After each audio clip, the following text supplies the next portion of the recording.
Any member of the Canadian Forces can apply for selection to JTF2. Because of the unit's extremely high standards, however, only the best progress to the 7-month Special Operations Assault course, where they are steeped in the intricacies of counterterrorism techniques. Initially, all candidates undergo a battery of scientifically validated tests designed to assess their suitability.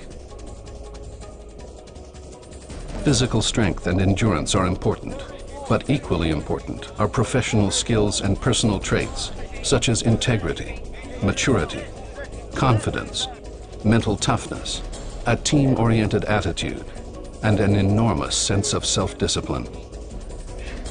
At the same time, they have to understand their own limitations. Mission failure for JTF2 is not an option. Missions undertaken at this level have national repercussions. As you might expect, training standards are set high. They cannot be bent, relaxed, or negotiated in any way. If an individual fails to meet and maintain them, training ceases immediately, and the student leaves the facility. On this, there can be no compromise. But for those who do succeed to these special ranks, by far the majority would say it is the most rewarding job of their lives.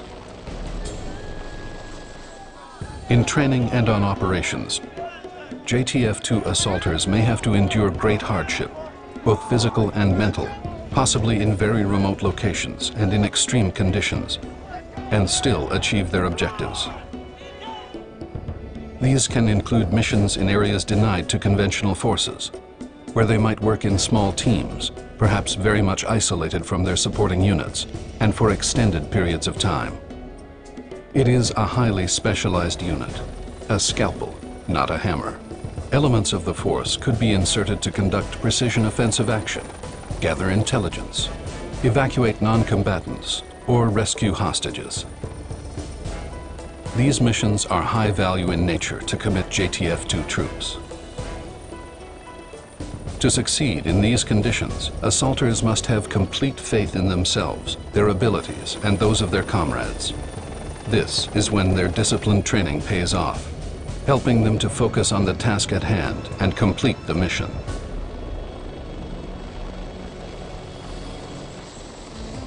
Operational security is paramount. At both the individual and unit levels, JTF2's capabilities could be seriously compromised by the release or disclosure of certain information. Clues about members' identities could endanger both them and their families. Small lapses can accumulate. Little by little, a bigger picture can emerge and provide information that is useful to an enemy. That's when breaches, no matter how small, can have real-life implications for the security of the force. That's why unit security is taken so seriously. Canada's force is unique and requires an especially sensitive approach to unit security.